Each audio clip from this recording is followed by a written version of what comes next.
The men over here have something we call the African spirituality.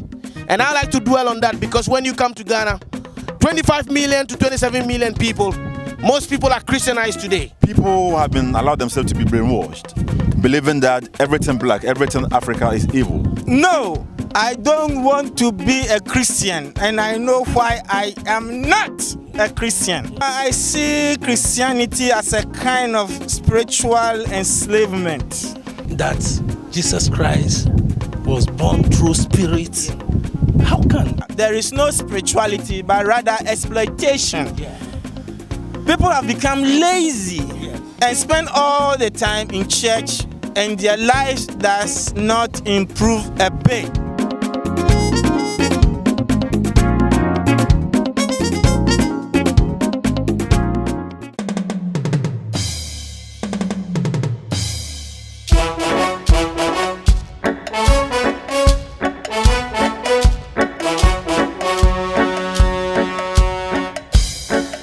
Defining the African faith. I have been driving around Ghana, talking to different people, talking to different religious leaders on the African faith. Who are we as black people? Black Empire news coming out of Ghana, out of Africa, international. ZOH TV.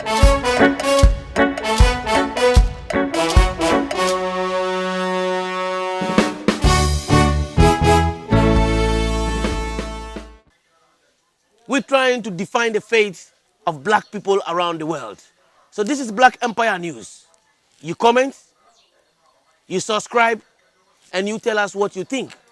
Who are we and what is our identity?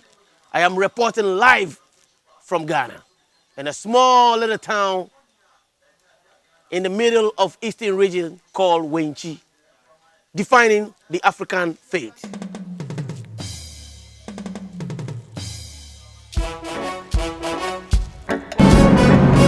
Defining the African faith. I'm still on my episode and I'm heading to the University of Ghana now. I'm going to go interview, a diasporan. And if you've been watching my show before, I did an episode on a man called Obadele Kambon.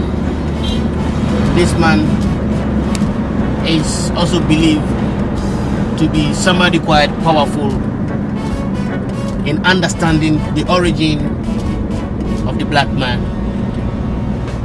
the spiritual systems of the black man. So, if we want to look at Ra, if you look at some of the creation stories from ancient Kemet, right, they talk about how Atum, which is the form of the sun where it gets down to here, as a creator deity, and how it spat out Shu and Tefnut.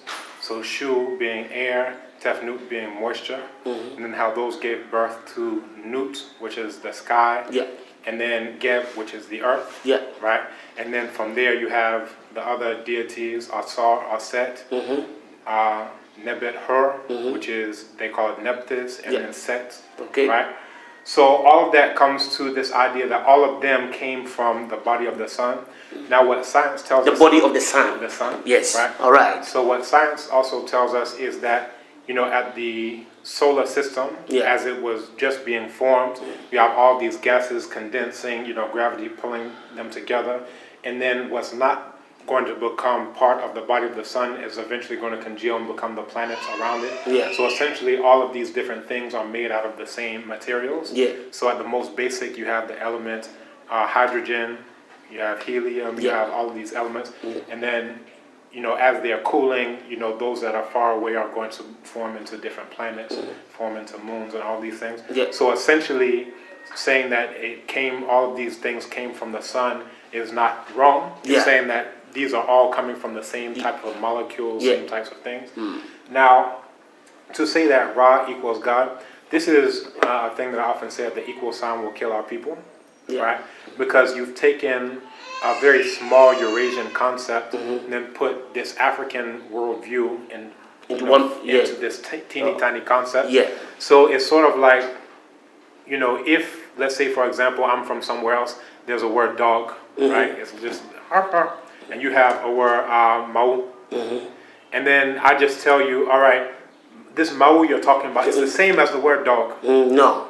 Right? Yeah. So now you're trying to prove that mau equals dog. Yeah. Right? Yeah. This is essentially what we're working with here. You can tell that they're coming from a Christian background because they're working on these equivalences. Yeah. Right? Okay. But the word Ra literally translates to the sun. Okay. But it's a similar concept of a creator, Okay. deity. Yeah. But it's much more encompassing than equating it to what it meant in the Eurasian. Where did you learn this thing from? Because if I walk to the shrine now, coming back to the voodoo world and the shrine world, the African indigenous belief system now, if I walk into that place now, what you're talking about, which I'll call maybe the metaphysics, will I get the same concept, or will they tell me how all this thing works? Because where did you get it from? All right, very good. So this is an excellent question. Now, if you go to a shrine, and actually I was teaching a class last semester at University of Ghana, and I took my students to a shrine, and for some of them it was their first time ever being to any shrine, that they'll see similar things, right? So here, this is what we've been talking about, this Dikenga, right? And you'll note that it goes in what you would call an anti-clockwise fashion, right? Now, when you go to the Akom and you see the Akom 4, you'll see that they're dancing in the same fashion, right? They're never going this way, they're always going this way, right? If you see when people greet, they're always greeting in this way, right? Now, if you look this up, the Temple of Dendara, this is in ancient Kemet, the Temple of Dendara, it shows all of these constellations, and from the perspective of the human who's here on the planet, they will see the constellations moving in this exact same trajectory. So this is some of the understanding that African people had. And it even goes, if you go to the diaspora and people are doing capoeira, they have what they call Volta ao Mundo. And when they're doing it in this exact same way. So all throughout the continent. So basically there's this understanding that as above, so below.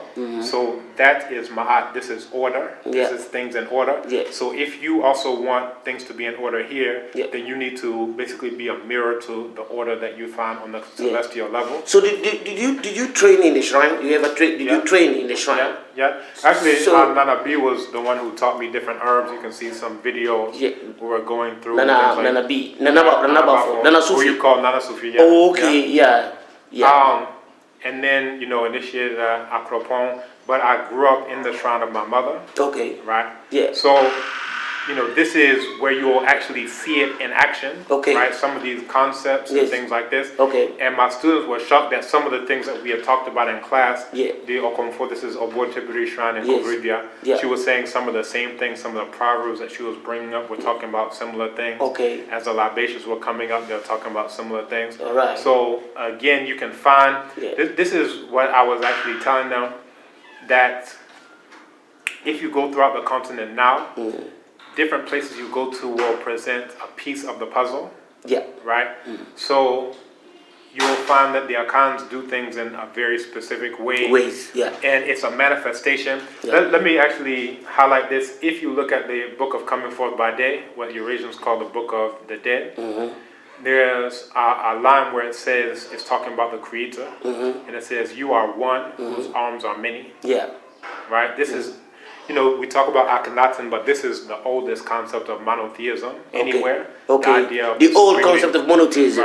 Right. The concept of the Supreme Being being one, has arms that are many. It's basically seeing the various manifestations, whether it's Abosom, whether it's Motia, as just being manifested, whether it's you, whether it's me, that everything is one thing, but you have different ways that it manifests, to us. That when we look at Akan, when we look at Ewe, we look at, Dabangba, if we look at Mosi, whoever we look at, you'll find that all of these are like the various arms, the various manifestations. And amongst African people, they're seen as like Achiame, right? And it's also interesting if you look at things like the story of Abrewanenima. So the pounding fufu and eventually the Supreme Being goes off. You'll find that same story in ancient Kemet, where Ra, goes through and decides that all of these powers will be allocated to other nature deities, divinities. Okay. So, all right, Jehuti, who they're called Thoth. You're responsible for these things. All right, Asar, you're responsible for these things. Okay. You know, I'm going to go off. So it's basically the same types of concepts. Okay. Is there any place in Africa here now, you know, like say West Africa sub-region, where you know this ancient system is still being practiced, where you know it still takes you to the you know Kemet, where you see a real similarity? Is there any place, any village, any place that is being practiced? Everywhere where we're not into Christianity and Islam, you'll still find it. So as I was saying, at the shrine, when you see them moving in this way, what they're doing is a manifestation of something much older. Now they, at that shrine, may have never been to the Temple of Dendera. But what they're doing is just yet another manifestation of this worldview, which is one. When you see them pouring libation in ancient Kemet, they were pouring libation. If you go to Bono and you see them putting this brass pan on their head and making a procession through the streets. If you go through Ojura and you see them making this procession, this is the exact same as in ancient Kemet. They would take Amun, which was a deity, make the same procession, going from Ipet Sut, which was the select of select places, one temple, to Ipet Resut, which is the southern temple. So they're going all the way here in a procession, procession. So you'll find all of these different things. So again, whether the people here are cognizant of, in ancient Kemet they were doing this procession, they may not be able to articulate they're doing the same thing. Thank you very much. Why is this? Why is this that, you know, even though this structure looks to be so strong and it is, you know, how do you call it? You can still see it as an evidence being in Kemet, and to show that, you know, black people have been in this world for a long time with their belief system. Why is it that even though this thing still exists, we've not been able to get out to the world, to let the world know that, you know what, be confident in what you have, be part of it, and not to mess up yourself with whatever we've been taught that is the new thing, is a good thing for us to follow? Why is it that we have not been able to take it to the next level? So this is a good question. We actually did take it to the next level in terms of bringing it out to the world. This is when we were teaching the Greeks. Now you can read the works of Plato, like the Laws. This is something that Theophilo Benga talks about, where he's actually quoting all these ancient Greek scholars who were told, they're supposed to be something. But they're saying that our education is education for pigs, talking about the Greeks, saying we don't do anything. If you want real education to become a real human being, you have to go to Kemet. So this is... Do you reckon that for we, even black people, Africans now, we need to actually go back to Kemet a little bit, just to get some historical evidence to understand what is going on? Or do we need somebody like yourself to get into shrines and, you know, because if somebody walks into the shrine now and without not understanding how all this movement is, are there priestesses and priests who can actually get into this level to tell you the story of how this world has been and how our ancestors have believed in? Is there any way? I would say that there are multiple paths to approach this. There's a story about Eshu, which is one of the deities amongst the Yoruba tradition.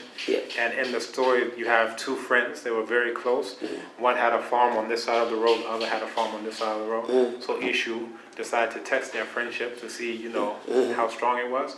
So Eshu walked in between the farms on the path and had a hat on. Now on this side of the hat it was red, on this side of the hat it was black.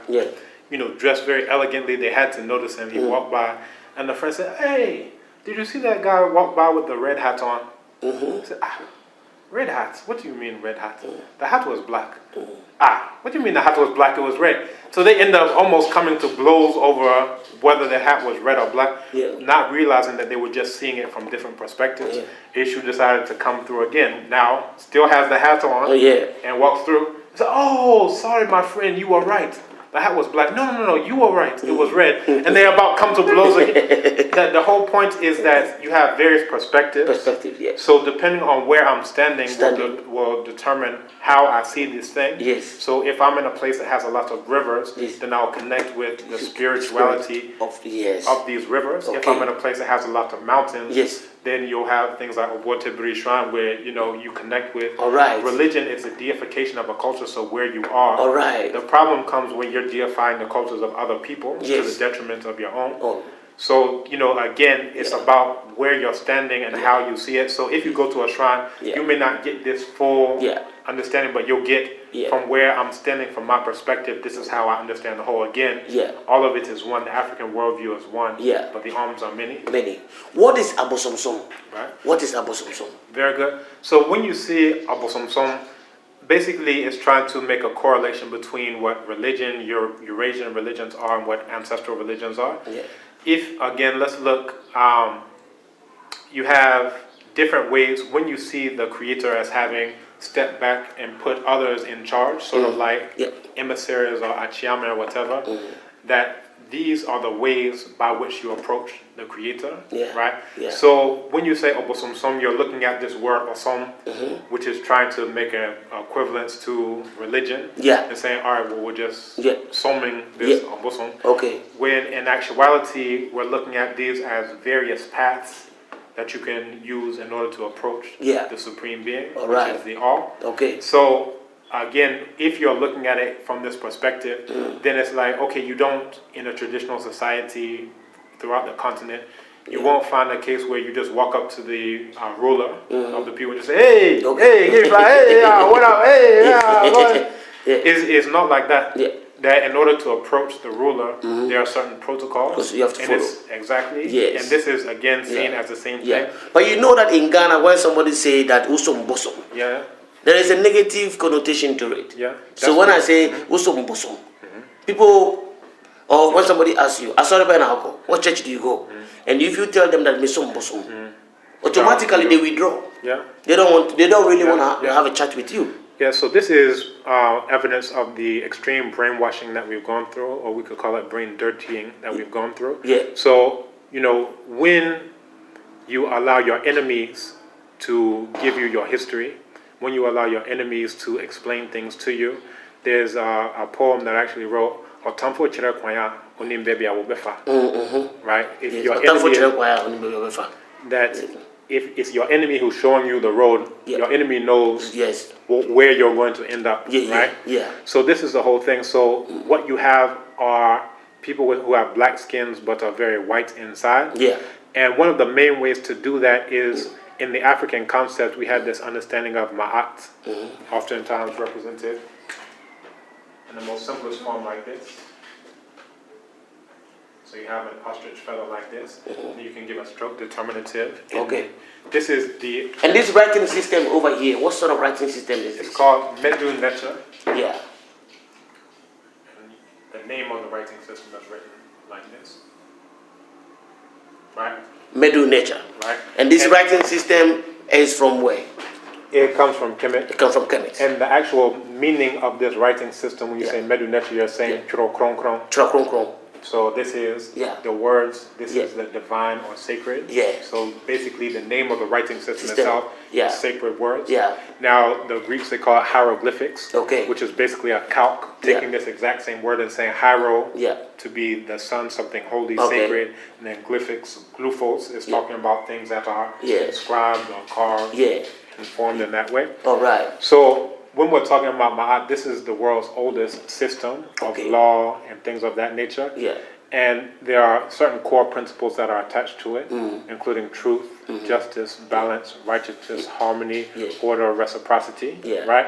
So when we're looking at these things, you will find that there's an understanding of how things work, how things operate, and when you're saying that things are in order, when you're saying things are balanced, when you're saying that things are reciprocal, this is coming back to the understanding of what's the role of the Obosom, what's the role of, you know, doing any of these things. Part of it is reciprocity. So there's a story about Eshu, again, the Orisha, where the people, you know, were starting to get flood. So they have a creation story. So in the creation story, there was this watery mass. And Obatala descended on a chain, and some versions they say Ududua on a chain, and then put down the soil, put down a cock, and the cock spread the soil around. You know, came down on the chain, and basically the idea is that from this watery mass here, the earth Yeah. is, coming place where a person can stand. Okay. So from here, Olokun, which was the owner of this ocean, Yeah. decided, I don't like that I've lost ground Yeah. Okay. to this earth. So it starts to flood. So the people are, now calling Obadele saying, oh, we need your help. We need your help because we're being flooded. Yeah. So they need to send a message. They decide to call on Eshu, who's a messenger deity, in order to send this message. Well, Eshu is like, well, even the most lowly messenger will take something for the services. Yeah. So it's coming to this idea of reciprocity, that in order to get the message to the Supreme Being, that, this is like... Can we say that, so Obosom? Yeah. Obosom is a supreme being? No. Or can we say that Obosom is a deity? Where do you place the word Obosom in relation to understanding of a Ghanaian?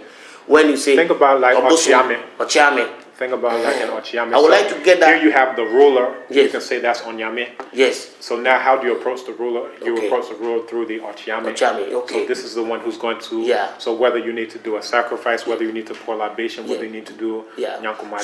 So the Obosom is another deity on its own. It's a less... how do you call it? They would say it's a deity.